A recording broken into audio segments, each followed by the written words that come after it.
Good morning. I am out, or up, I should say, in Seattle at Green Lake. I want to share my view with you. I just want you to see what I'm seeing. It's so beautiful and it's fall. It's so gorgeous. You see, I'm literally sitting on the water. And it's windy and cold and chilly, but it's a beautiful view. And the lady just tripped, and I won't laugh at it. Hi, Tucky. Good morning. I'm out here at Green Lake. You want to see it? Look. Miss this view? Isn't it great? It's so gorgeous this morning. So cold. Anyways, I'm out here because I have to elaborate on what I shared yesterday. You can sign off if you want. I won't be offended. I promise.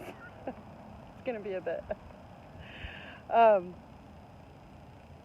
So yesterday I shared that there was, good morning, that there was a bunch of sexual stuff that happened, and how it led to my self-esteem being broken down, which led to me being groomed by a teacher. I kind of wanted to elaborate a little bit. The situation with the teacher, like I said, nothing happened. I know now that I was being groomed. I think that the reason why nothing happened was because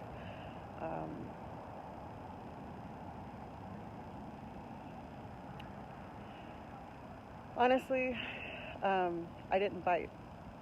The bait was there. There were opportunities,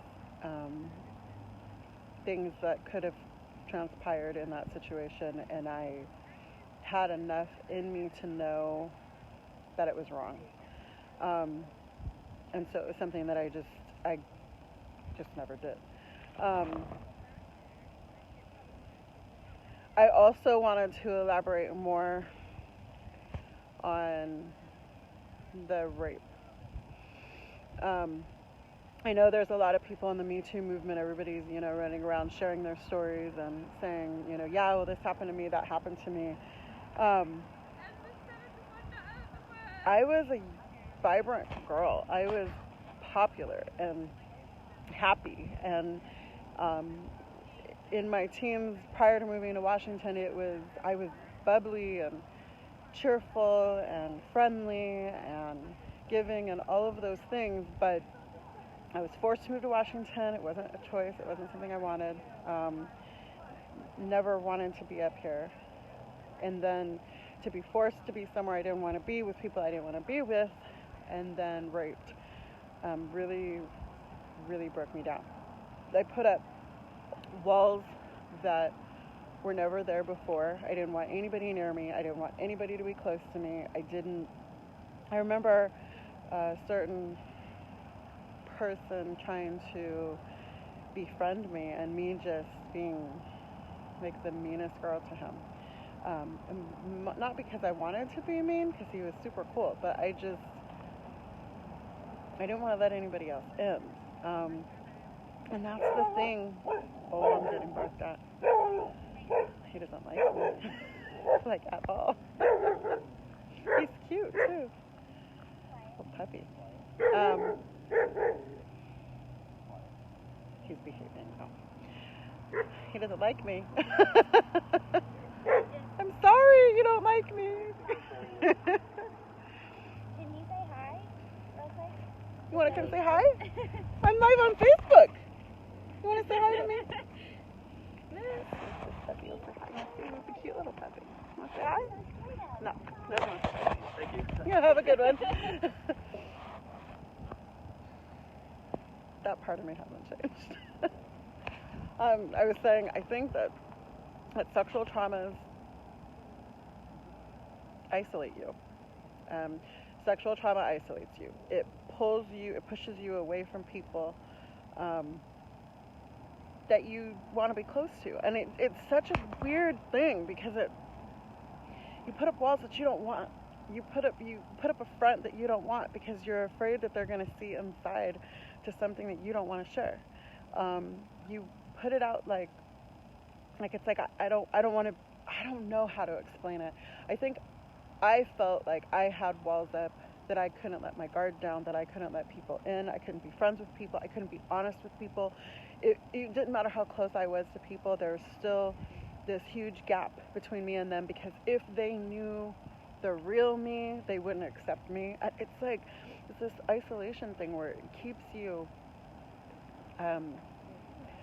so isolated from the next that it's just sad and devastating and alone. And I wanted to kind of touch on that a bit because I don't want to offend anybody. I really, really don't. That's not my goal. But I believe that as a Christian, and a lot of new Christians come to Christ and maybe they want to believe or they want to get involved, but they don't feel that they fit in. Also for me, I really struggled in church with people whose lives looked perfect, who could never understand the traumas and the things that I had experienced and gone through. And I remember a lot of women speaking to me and saying, trying to help me through things, and me just thinking in the back of my mind, you don't have a clue what I've been through. You don't understand an iota of anything. There was no, in fact, I remember one time my friend Tina said to me something about my son. I had said I didn't want him wearing shirts with skulls to church and things like that. He's kind of like a rocker kid, so I didn't want him wearing those clothes to church, chains and his skull shirts, all black, type of stuff. And she said, why? Like, what difference does it make what he wears to church? And why are you getting all upset over what he's wearing? At least he's coming. And I remember being like, because we have an image to uphold to, like there's an image, people are watching us. And I really kind of, thank you, Tina, for putting that in me, but, for correcting me. I really think it's important to be who you are and not go into that environment thinking that everybody's supposed to be picture perfect or look a certain way or dress a certain way or a certain act, whatever. I think that's the thing that makes us different, is that our differences and our life experiences should be something we put on the forefront. Oh my God, you can see all my freckles. It should be something that we stand out with. It should be like the first foot that we lead with. It should be in the church. I mean, I'm not saying I need to walk around with this t-shirt that says, "Hi, I'm Teresa, I've been raped." But I definitely think that for women who've been raped or guys that have been raped or any type of sexual trauma, it's something that separates us because we believe that we're alone. You never believe that anybody else has experienced it either. And that's something that Satan uses to isolate us, to say, you're the only one that this has happened to, and if anybody else knew, then they would use that against you. And I think that that's one of the reasons why this is so important for me to do this, is because I need people to know that I have lived a crazy life. I think that anybody that's known me and met me in the last 10 years, they don't really, maybe they've heard, pieces of stuff, but they didn't see it, they didn't witness it, they didn't experience it to truly believe that, hey, you know what, T's had a crazy life, that girl lived, she's done things.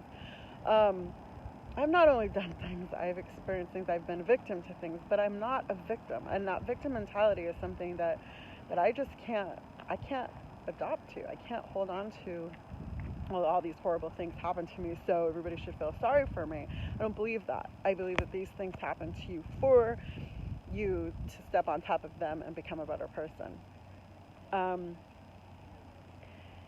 So I really just kind of wanted to come on this morning and elaborate a little bit on that. I believe that our differences separate us, and that they should be celebrated, not ignored, not neglected, not stuffed, not hidden, but definitely celebrated and acknowledged in a way that's respectful to our past, but yet allows us to help the next. I honestly, when I started going to church as an adult, I remember thinking, there's nobody in here knows. And I really didn't think I was capable of sharing or opening up. This is the first time that I've even been this open to anybody. And I'm doing it on Facebook, of all places. But I'm doing it here because I think that there are a lot of people who will never step foot into a church. There are a lot of people who will never, ever come into that environment because they expect to find what social media or media tells us that Christians are. And I am a Christian. I have always been a Christian. I have friends that are gay. I have friends that are straight. I have friends that are every race and creed, that speak multiple languages, that eat all kinds of different foods, and I celebrate every single one of my friends. There is nobody in this world that I'm rude to. That's just not who I am, or the cloth that I'm cut from. And when I hear people say, oh, well, Christians are like this and Christians are like that, it breaks my heart, because Christians aren't like that. Not the ones I know. I mean, maybe, I don't know, maybe some other different kind, but I think that there's so many other people just like me who are amazing people and happen to love God. And I don't think there's anything wrong with that. And I don't think that I should be shamed for something that I believe any different than I would shame the next person for what they believe, right? I don't know. I don't judge people like that. And I honestly would love my gay friends to go to church with me. I know people think, oh, gays don't belong in the church. That's not for me to figure out, or Karen to figure out. It's not my business, and I don't want it to be my business. What people do behind their bedroom doors is between those people. It's not for me. And that's just how I believe. I know that, I'm told all kinds of things and crazy things about myself. And I purposely chose to come on here right now because I know that church people are at church. And I don't want to talk to church people. I talk to church people all the time. I want to talk to everybody that's not in church. I want to talk to people who maybe have questions about things, and be an open door to that. Yeah. I'm going to cut today short because I'm freezing, and because I really just kind of wanted to elaborate more on yesterday and go that route. But I'm going to finish up my morning walk around this lake. Cold. We layer here in Seattle because it's cold. I should have something in my ears, though. They're a little cold, in my hands, cold. But I hope you guys have a fabulous Sunday, and I hope that you guys are able to continue reaching out to me with questions and comments. I absolutely love it. I love it. Tomorrow I'm going to go backwards a little bit and go into,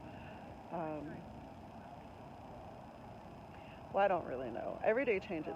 It's like I get driving and I get moving, and then this is what I'm going to talk about today, and then nope, I get led in a different direction. And today I was really kind of led back to yesterday, because I really, really, really feel strongly that there are people who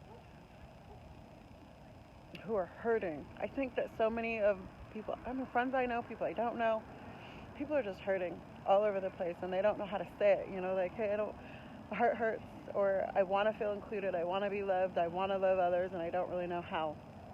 And maybe they do take a leap or a step into church, and they get met with people who are hypocritical and not nice, and that makes me sad. But I do want them to know they're not alone, that there are people like me who have lived crazy lives, and there's no judgment or shame with me. I'm an open book. So, yeah, anyways, my fingers are freezing and I can't hold this phone any longer. So I love you guys. We will chat soon, and I definitely look forward to tomorrow. A song for you. If you're at all feeling anything, Let There Be Light. Something hit my eye. Let There Be Light by Hillsong. I think it might be Hillsong United, but Hillsong. There's a lot of freedom in that song. A lot of, my eyes were kind of open. I'll take you back. I was at a Hillsong conference in Los Angeles when I first heard that song. And there's a lot of bondage and a lot of bondage in my life from all different aspects of things that have kept me in bondage. I'll elaborate further on that, but there's a lot of things that I've personally felt in bondage from, and that song really helped free me and open up my heart. Something about music opened me up to be able to receive things in a different way, and sometimes I don't realize, like, I'll hear a song, think I really don't like that, but then a month later I'll start humming it, or parts of it will pop into my head or whatever. But part of the song is it's about opening our eyes to God's heart and allowing us to see who He is for who He is. And I think that that's important, because I think that we tend to close ourselves off to what we believe things should be, but we're not really listening to what God says. We're listening to what the world says God says. And there's a difference, a huge difference. For me, my freedom came from knowing Him more. I'm able to stand here today because I know who God is, and because I know that God wants me to share these things. I've always said, I'm writing a book, and I haven't written the book. But really, to open myself up and to be free comes from Him. And anybody who knows me and knows the bondage that I lived in, and the cage that I had lived my life in, so horrible. It was so full of anger and had such a bad attitude, and the freedom that people see in me. You guys keep saying, you're so strong, you're so strong, you're so strong. And I'm like, do you know me? Maybe from the outside looking in, I look strong, but there's never been a day that I'm like, oh, I'm going to walk into this all big and mighty and tough and strong. That's not how it is, like, ever.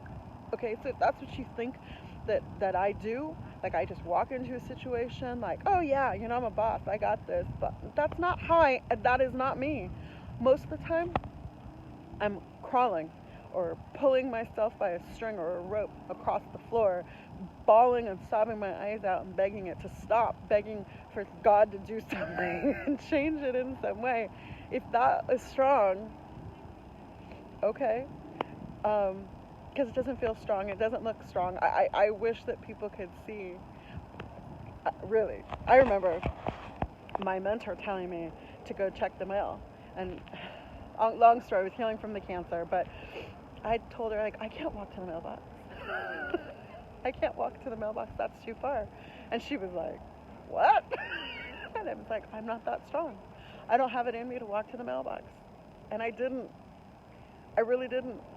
So when people say you're strong, I'm like, yeah, okay, I appreciate that, but not me. This chick is weak, major weak, super soft and squishy, and I got the rolls to prove it. But no, not physically. I'm saying emotionally, I'm not strong. There is nothing about me that's strong. Jesus is strong. And that's what you guys see. So when I hear that, it's like, yeah, no, this girl right here would not be able to lift nothing, not even a piece of paper, if it wasn't for Him. So with the strength that you guys see, and my strength is found in Him. That Jesus loves me, this I know, for the Bible tells me so. For I am weak and He is strong. Not me, He. So we'll go into that another day, but I'm like, wow, you guys have no idea. But yeah. Hi Bree, enjoy the walk. I'm so proud of you fighting for cancer. I really am. I know, cancer sucks. I'm a survivor. 2 times actually. But again, that'll be in a week or so. We'll talk about that. I'll go into that later. But for now, I'm really going because I'm really cold. My nose is starting to run now. It's freezing. But I'll let you see the view one more time and then I'll sign off. Guys, have a great, happy Sunday, and we'll catch you tomorrow. There's the view, Green Lake in Seattle, Washington. The Green Lake. There we go. So great. Have a great day. Love you guys. Oh, Andy, you missed it. I'm going. Watch the video in a minute.